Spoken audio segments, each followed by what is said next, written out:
Olá, mais uma dica sobre a série de dicas planejando a sua oficina para 2021. A dica de hoje é ainda na perspectiva financeira.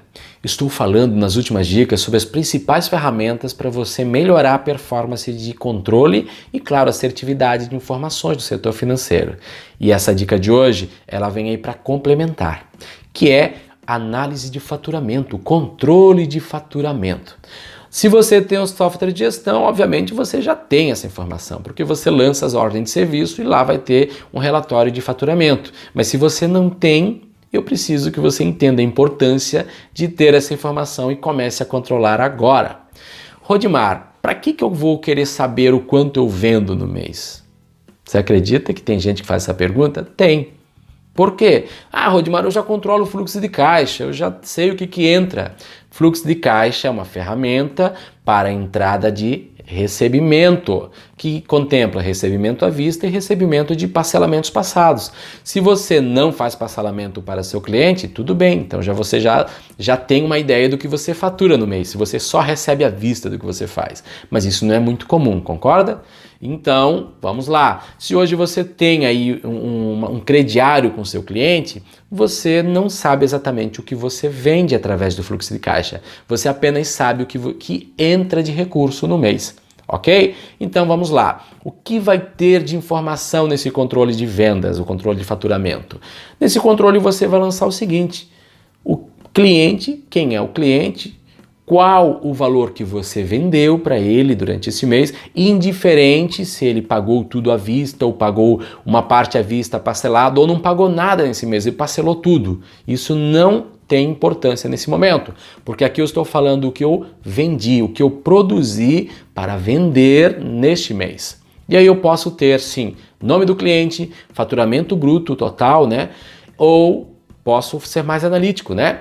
Faturamento para quem? Para o Rodimar, faturamento total, R$500, esses R$500 foi 300 de peças e 200 de mão de obra, por exemplo. Se tiver serviços terceiros, boto lá também serviços terceiros. Para que isso, Rodimar? Para uma análise mais crítica do seu negócio.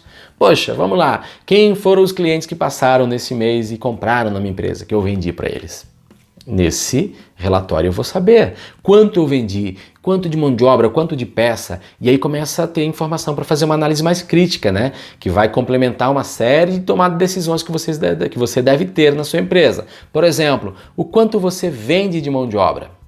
Se você tiver esse controle de faturamento, você já tem essa informação. O quanto você vende de peça, se você tiver um controle de faturamento mais analítico, que é o que eu citei agora, você já sabe, porque lancei lá, vendi para o Rodimar R$500, 300 de peça e 200 de mão de obra. No final ele vai te dar um resultado. Pô, Rodimar, eu não sei nem como começar a ter um controle desse, porque eu não tenho muita habilidade em fazer planilhas. Ou posso usar um caderno? Pode. Qualquer material que você utilizar aí para anotação, tá tudo bem. Só que é claro que você deve fazer uma análise no final do mês, o seguinte, né? Faturamento total do mês, soma-se tudo, o que é de mão de obra, o que é de peça, nessa sugestão que eu dei, por exemplo, né? E claro, vai dar trabalho, Rodimar, eu posso usar uma planilha? Pode, mas tem uma planilha pronta? Você pode encontrar na internet, talvez não seja específica para o seu tipo de negócio, ou você pode clicar no link abaixo, onde que eu tenho aqui um treinamento, onde que eu apresento a ferramenta controle de faturamento, tem uma série de ferramentas nesse treinamento, tá? E ensino na prática como você vai fazer o controle. E claro, você vai receber a planilha pronta. É um atalho para você ter mais facilidade se você ainda não tem esse controle e começar a partir de agora, ok? Então, fica a dica, controle o faturamento para saber realmente o quanto você vende, porque essa informação vai complementar depois a análise do DRE, que é uma outra ferramenta que eu vou falar. Vai lá!